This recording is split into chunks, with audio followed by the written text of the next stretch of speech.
दोस्तों, एक खूबसूरत और नौजवान जोड़ा ट्रेन के अंदर सफर कर रहा था, जिसमें एक 18-19 साल की लड़की होती है और एक उसका पति होता है 24-25 साल का। लेकिन उसके पति के आदतों से न सिर्फ वो लड़की परेशान हो जाती है, बल्कि वहां आसपास जो भी उस कंपार्टमेंट में बैठे थे वो सारे ही परेशान हो जाते हैं, क्योंकि वो लड़की अगर किसी के तरफ नजर उठाकर भी देख लेती थी या फिर उसकी पत्नी को कोई नजर उठाकर देख लेता था, तो दोस्तों उसका पति बुरी तरीके से भड़क जाता था, मार पीट पर वो उतारू हो जाता था।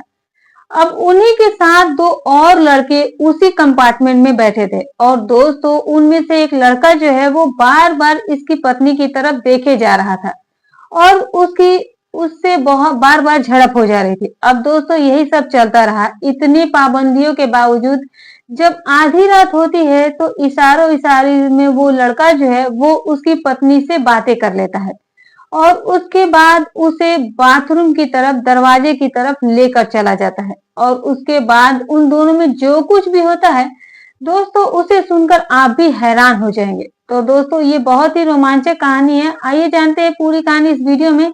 लेकिन वीडियो में आगे बढ़ने से पहले बस वही रिक्वेस्ट है कि आप वीडियो को लाइक कर दीजिएगा और चैनल को भी सब्सक्राइब कर दीजिएगा ताकि मेरा हौसला बढ़ता रहे। दोस्तों ये कहानी है वैशाली एक्सप्रेस की। 2 फरवरी 2024 का दिन होता है जब नई दिल्ली रेलवे स्टेशन पर एक लड़की जिसका नाम खुशी होता है, जिसकी उम्र 19 साल होती है और जिसका पति सोनू होता है 25 साल की उम्र जिसकी होती है, वो दोनों बैठते हैं और जैसे ही स्लीपर कोच के जिस कंपार्टमेंट में वो बैठते हैं तो उनके बैठते ही सारे लोगों की नजर जो है उन पर पड़ती है, क्योंकि दोनों ही बेहद खूबसूरत है। लेकिन दोनों का रिश्ता जो था वो संदिग्ध लग रहा था। पहली नजर में तो वो बॉयफ्रेंड और गर्लफ्रेंड लग रहे थे, लेकिन असल में वो दोनों ही पति पत्नी थे। अब जैसे ही वो बैठते हैं तो उन्हीं के साथ दो और लड़के यात्रा कर रहे थे जो कि नई दिल्ली से गोरखपुर की तरफ जा रहे थे।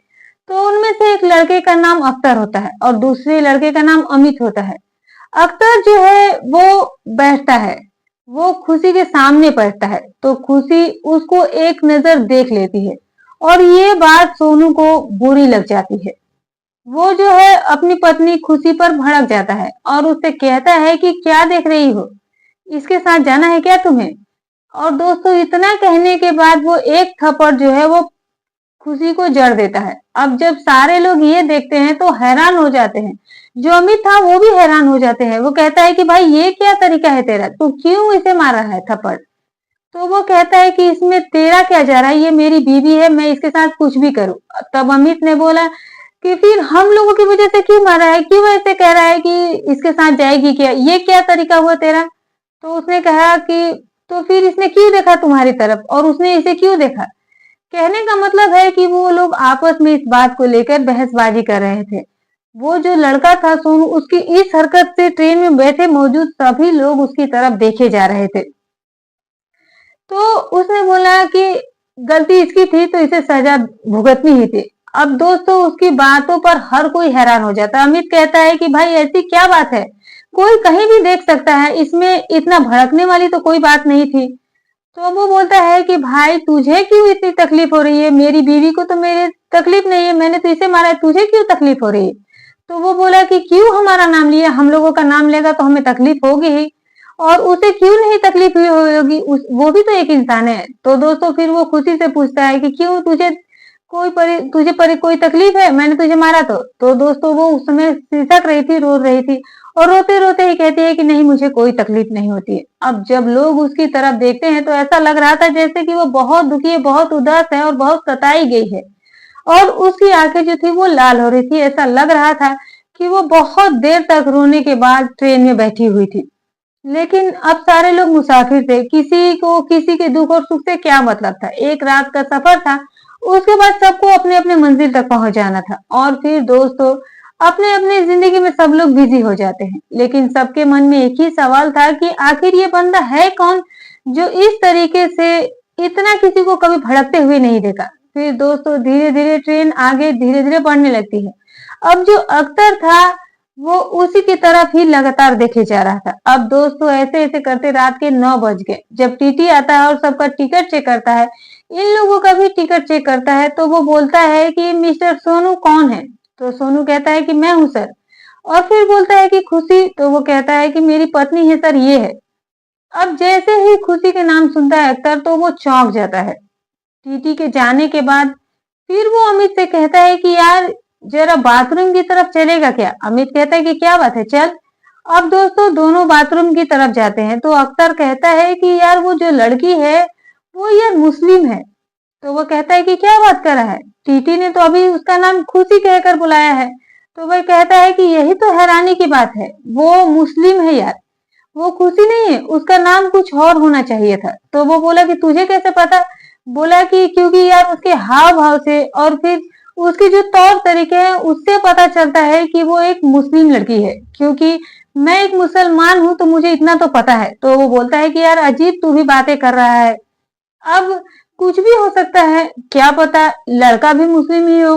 तो अख्तर बोला यार नहीं यार, लड़का तो हिंदू है, लड़का मुस्लिम नहीं हो सकता है। अब दोस्तों उसके बाद वो हैरान हो जाता है, वो कहता है कि चल कोई बात नहीं, चल पहले बैठते हैं और देखते हैं और समझते हैं कि आखिर इन दोनों के बीच में चल क्या रहा है। अब दोस्तों दोनों जाकर फिर से उसी सीट पर बैठ जाते हैं, लेकिन दोस्तों अब किसी की हिम्मत नहीं हो रही थी कि वो उसकी तरफ देखे, क्योंकि जानते थे कि उस लड़के की आदत क्या है। अब जो लड़की थी खुशी जो थी वो दोस्तों बहुत ही परेशान रहती है, बार बार उसके आंखों में आंसू आ रहे थे। और जो सोनू था उसके साथ बदतमीजी से लगातार बातें किए जा रहा था। अगर वो ट्रेन रुकती और वो बाहर भी देख लेती तो वो पूछता कि तू क्या देख रही है, कभी इंसान नहीं देखी है अपनी जिंदगी में? अब दोस्तों वो उससे बिल्कुल परेशान थी, लेकिन सिवाय रोने के वो कभी कुछ कहती नहीं थी। और इधर अख्तर जो है वो उसके मन में अजीब सी खलबली थी कि आखिर लड़की कौन है और इसका रियल नाम क्या है और ऐसे क्या है, ये इसके साथ कहाँ जा रही है। उसे तो ये समझ में आ जाता है कि हो ना हो ये इसके साथ भाग के गई थी और अब जो है इसका इससे मन भर गया है, तो इसीलिए ये इसको परेशान करता है। ये अंदाजा वो लड़का लगा रहा था, लेकिन हकीकत में क्या था ये बात उसे नहीं पता थी। अब जब दोस्तों आधी रात होती है, सारे लोग सो रहे थे, तो जो खुशी थी वो नीचे सीट पर सोई थी और उसके सामने ही अख्तर सो जाता है और ऊपर जो है वो सोनू सो जाता है और बाकी के सारे लोग अपने अपने सीट पर सो जाते हैं। तो अख्तर जो था उसे नींद नहीं आ रही थी, वो भी रोए जा रही थी लड़की सामने से, तो उसे भी नींद नहीं आ रही थी। धीरे धीरे थोड़ी थोड़ी लाइट भी चल रही थी। जब वो देखता है उठकर एक बार कि सभी सभी लोग ट्रेन में सो गए हैं उस कंपार्टमेंट में, तब उसने खुशी से खुशी की तरफ देखा और उससे बोलता है कि अस्सलाम वालेकुम। अब थोड़ी देर खुशी उसे लगातार देखती है और फिर उसके बाद बोलती है कि वालेकुम अस्सलाम। अब वो बोलता है कि कहाँ तुम फंस गई हो, ये क्या हो रहा है? तो दोस्तों वो कुछ नहीं बोलती है, क्योंकि उसे डर था कि कहीं अगर सोनू सुन लेगा या देख लेगा तो फिर वो उसकी खाल उधेड़ देगा, इसीलिए वो कुछ नहीं बोलती है। फिर अख्तर कहता है, क्योंकि जो खुशी थी वो भी समझ रही थी कि ये भी जो है उसके हाव भाव से समझ रही थी, वो भी मुसलमान है, वो खुशी भी समझ रही थी, तो इसीलिए वो उसे भी देख रही थी, क्योंकि ये हमारी बिरादरी का है, हमारे धर्म का है, तो इसीलिए खुशी भी उसे देख ही रही थी। अब जो है अख्तर उसे कहता है कि क्या बात है, तो वो कुछ नहीं बोलती है। फिर वो बोलता है कि क्या तुम मेरे साथ उधर बाथरूम तक चल सकती है? तो वो इशारों इशारों में बोल देती है कि हाँ मैं चलूंगी। अब दोस्त इसके बाद वो बाथरूम चला जाता है और उसके पीछे पीछे जो खुशी होती है वो भी चली जाती है। अब दरवाजे की तरफ जब दोनों पहुंच जाते हैं, दरवाजे की तरफ दोनों पहुंच जाते हैं, तब अख्तर बोलता है कि ये कहाँ फंस गई हो तुम, क्या नाम है तुम्हारा, असली नाम क्या है वो बताओ। तो वो बोलती है कि मेरा असली नाम खलीजा है। दोस्तों वो अपना असली नाम जब उससे बताती है तो अख्तर को विश्वास नहीं हो रहा था कि आखिर वो इस तरीके के जंगल में, मतलब इस तरह के जाल में कैसे फंसी है कि एक लड़का उसके साथ इस तरह से बदतमीजी कर रहा था। लड़की ने अपना असली नाम बताया, लड़की ने अपना नाम जो भी बताया वो खलीजा बताया और लड़का जो है वो सुनकर हैरान हो जाता है। तो अख्तर उससे कहता है कि वो कौन है और उसका क्या नाम है। तो वो कहती है कि उसका नाम तो सोनू ही है। तो अख्तर बोलता है कि जो भी कहानी है वो मुझे बताओ, आखिर कैसे तुम्हें ये इतना परेशान कर रहा है, क्या बात है। तब उसने अपनी सारी कहानी बताई। उसने बोली कि मैं कोचिंग में पढ़ा करती थी। यानी अच्छा कि तुम पढ़ी लिखी हो? तो वो कहती कि हाँ मैं 12वीं तक पढ़ी लिखी हूँ, मैं कोचिंग कर रही थी और ये भी वहीं पर अपनी पढ़ाई कर रहा था। हम दोनों में दोस्ती हुई और प्यार हुआ और फिर उसके बाद मैं इसके साथ भाग गई। लेकिन जब ये वहां पर गया तो इसने अपना रंग बदलना शुरू कर दिया, इसने शराब पीना शुरू कर दिया, मुझे सताना शुरू कर दिया, बात बात पर ये मुझे पीटना शुरू कर चुका था। तो वो बोला कि तुम्हें कमाता है और ये खिलाता नहीं है, आखिर जब ये पीता था तो तुम्हारा ये खर्चा कैसे चलाता है?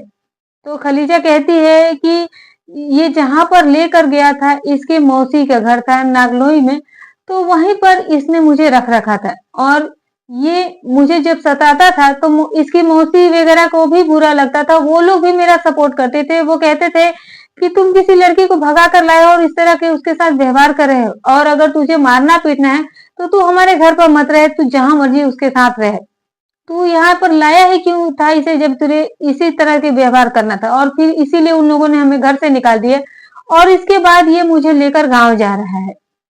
तो अख्तर कहता है कि अब गांव जाकर तुम क्या करोगी, कहाँ पर जाओगी, अपने घर जा रही हो? तो वो कहती है कि हाँ, ये कह रहा है कि जाओ अपने माँ बाप के पास चली जाओ। तो वो कहता है कि ठीक ही तो कह रहा है, अभी वक्त है, तुम ऐसे इंसान को छोड़ दो, ये तुम्हारी जिंदगी को नर्क बना देगा। तो उसने बोला कि इसने पहले ही मेरी जिंदगी नर्क बना दी, मैं तो खुद ही पछता रही हूँ, कहाँ जाऊं और मेरे कुछ समझ में भी नहीं आ रहा है, और मैं घर भी नहीं जाना चाहती क्योंकि घर पर मेरे अम्मी और अब्बू से बात हुई थी, तो वो कह रहे थे कि तुम कहीं भी जाना पर हमारे पास मत आना, क्योंकि मेरे रिश्तेदार भी मुझे नहीं रखने वाले हैं, क्योंकि सबके मेरी वजह से बहुत बदनामी हुई, तो मैं उनके पास वापस नहीं लौट सकती हूँ। मैं पिछले 2 दिनों से रो रही हूँ लेकिन ये मान ही नहीं रहा है। ये कह रहा है कि तुम अपने घर जाओ। मैं कहाँ जाऊं मुझे समझ नहीं आ रहा है। ये इसीलिए इसने मेरे पे ऊपर इतना जुल्म किया, इतना अत्याचार किए कि मुझे लग रहा है कि मैं मौत से जिंदगी से मतलब जिंदा नहीं हूँ। वो कहती है कि 3 महीने से हम ये मुझे सता रहा है। तो लड़का कहता है कि कोई बात नहीं, अगर तुम्हें गलती का पछतावा हो रहा है तो कोई बात नहीं। तब अख्तर कहता है कि जब तुम हमारे बगल में आकर बैठी थी तब मैं 5 ही मिनट में समझ गया था कि तुम मुस्लिम हो और तुम हमारे धर्म की है। अब दोस्तों बोलने लगती है वो फूट फूट कर, लेकिन उसे ये डर था कि कहीं सोनू ना जाए। दोनों उधर ही तरफ देख रहे थे कि कहीं वो आ ना जाए। फिलहाल दोनों वो कहता है, अख्तर कहता है कि तुम चिंता मत करो, लेकिन अब घर नहीं जाओगी और ये भी तुम्हें अपने साथ नहीं ले जाएगा तो तुम आखिर कहाँ जाओगे? तो वो कहती है कि अब मैं जीना नहीं चाहती हूँ, अब मैं देखूंगी कि मैं क्या कर सकती हूँ, अब मैं इस दुनिया में नहीं रहना चाहती हूँ। अख्तर कहता है कि ऐसी बातें मत करो, वो तुम्हें क्यों अपने साथ नहीं रखना चाहता है? तो खलीजा कहती है कि ना तो ये मुझे अपने साथ रखना चाहता है और ना मैं इसके साथ रहना चाहती हूँ। अख्तर कहता है कि कोई बात नहीं, क्या तुम मेरे साथ रहना चाहती हो? अब दोस्तों खलीजा उसकी बात सुनती है तो उसकी बात सुनकर वो सन्न रह जाती है। वो कहती है कि भला आप मुझे क्यों अपने साथ रखेंगे, इतना सब कुछ तो आप मेरे बारे में जानते हैं, उसके बावजूद भी। अख्तर कहता है कि कोई बात नहीं, इंसानियत ही सबसे बड़ी चीज होती है। मैं जानता हूँ कि तुम ठीक हो, तुम अच्छी हो और दिल की सच्ची हो, उसी ने तुम्हारी जिंदगी बर्बाद कर रखी है। तो अगर तुम्हारे पास ये ऑप्शन है तो अगर मेरे साथ चलना चाहती हो तो बताओ। मैं उसके जैसा बिल्कुल हूँ नहीं हूँ, मैं बिल्कुल ही नॉर्मल इंसान हूँ, जैसा तुम सोचो तुम सोच कर बताना। अब दोस्तों जो खलीजा थी वो उसका हाथ पकड़ लेती है और कहती है कि अगर आप मुझ पर ये एहसान करोगे तो मैं जिंदगी भर आपका एहसानमंद रहूंगी। अब दोस्तों उसके बाद वो दोनों फिर वापस अपने अपने सीट पर डरते हुए जाकर बैठ जाते हैं। फिर देखते हैं कि कहीं कोई गड़बड़ नहीं थी, सारे ही लोग सो रहे थे। अब उसके बाद वो लोग सो जाते हैं। जब सुबह होती है तो जो अख्तर है वो अमित से सारी बात बताता है। कहता है कि बता यार, ऐसी ऐसी तो बातें हैं और लड़की इतना परेशान है, इस लड़के ने उसे इतना तंग कर रखा है कि जिसका कोई हिसाब नहीं है। वो कहता है कि अजीब बात है यार, लेकिन क्या तू इसे अपने साथ ले जाएगा तो कहीं तू भी तो इसके साथ कुछ बुरा तो नहीं करेगा? तो वो कहता है क्या बात कर रहा है यार, तू मुझे इतने सालों से जानता है, मैं इसके साथ ऐसा कर सकता हूँ? ये अच्छी लड़की है, और बता ये कहीं अपनी जान ही दे देगी तो बता क्या होगा? तो वो बोलता है कि ठीक है, अब हम इससे बातें करेंगे। तभी जो अमित है वो उससे पूछता है कि हाँ भाई सोनू, तुम कहाँ रहते हो? तो बोलता है कि तुम्हें इसे क्या लेना देना है, क्या तुम मेरे घर आना चाहते हो, हमसे मिलने आने वाले हो?